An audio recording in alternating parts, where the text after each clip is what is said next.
Sometimes you need an oldie but a goodie to satisfy your soul, and this egg salad sandwich does not disappoint. To get my party started, I'm filling my pot with water and putting this baby on the stove to boil. While we wait for that magic to happen, I'm cutting 1 pack of bacon into 1/2 to 1 inch pieces and cooking them until they're super nice and crispy.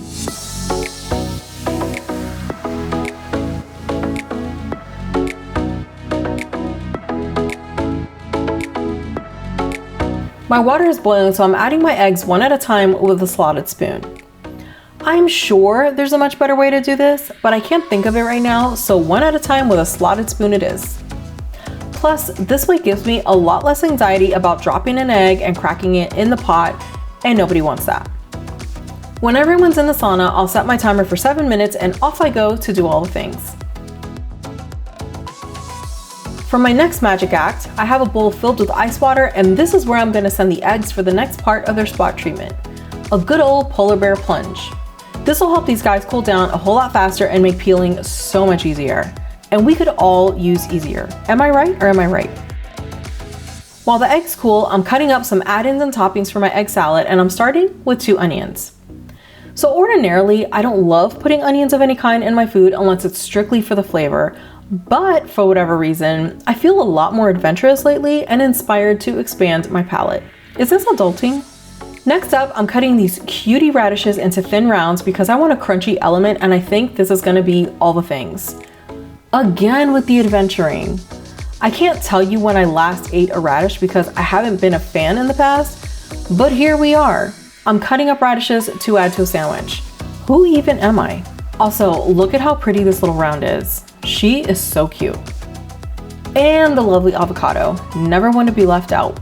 So I felt this avocado and it felt ready, but cutting into it, I can already tell she needed more time to ripen. But I've already cut into her and there's no going back now, so hardish avocado it is. Also, can we just pause to shout out this stunning rainbow knife? I was super hesitant to get her and her set of friends because somewhere along the way, I became a knife snob? I don't even know. But I digress. These knives are super sharp and oh so pretty, and I could literally stare at them all day. Last on my list is this cutie Roma tomato. I am obsessed with tomatoes, especially the heirloom guys. Their odd shapes and pretty colors, oh, gets me every time. And it's egg cracking time. I drained the ice water from the egg bowl, and now it's time to remove the shells, and I'm hoping this won't be a battle, as can happen when peeling eggs. To make the job easier, I'm hitting the egg on the counter and rolling it all the way around to crack the shell in its entirety. This makes peeling heaps easier. Honestly, if some teeny tiny shell pieces are left on the eggs, then it is what it is. Extra minerals, I say. If you're wondering why I save the pot of water where the eggs boiled and adding the shells to it, it's so that I can use it later to water my plants. That's right, I know things.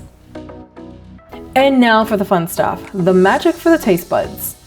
To my peeled eggs, I'm adding 1 teaspoon of pink Himalayan salt, freshly cracked black pepper to taste, 1/2 teaspoon of turmeric powder, 1/2 teaspoon of garlic powder, 3 tablespoons of mayonnaise that I'm gonna scrape out of my measuring spoon with this cute, tiny Halloween spatula, 1 tablespoon of yellow mustard, the crispy bacon, the green onions, and now we work out. I'm using my ground meat masher to break up the eggs, and I have to say, this is fun. This is where I take out all my aggression. Stand back, everybody, stand back. With the eggs mashed up, I'm using my spatula to give this a really good mix, taste testing for deliciousness and confirming it is in fact delicious. And then it's time to build the sandwich.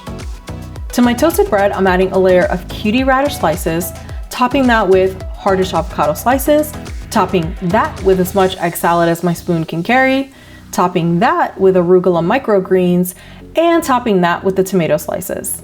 I don't know if you can tell, but this sandwich is super tall. How does one eat such a sandwich? So I attempted to cut this thing like 17 times and chickened out every time because I was afraid everything was gonna spill out. I am the queen of overfilling sandwiches, tacos, burritos, and all the things. So why would today be any different? And look, I finally worked up the nerve. You don't see it here, but I ate the heck out of this thing, and I am dreaming of tomorrow when I can eat more.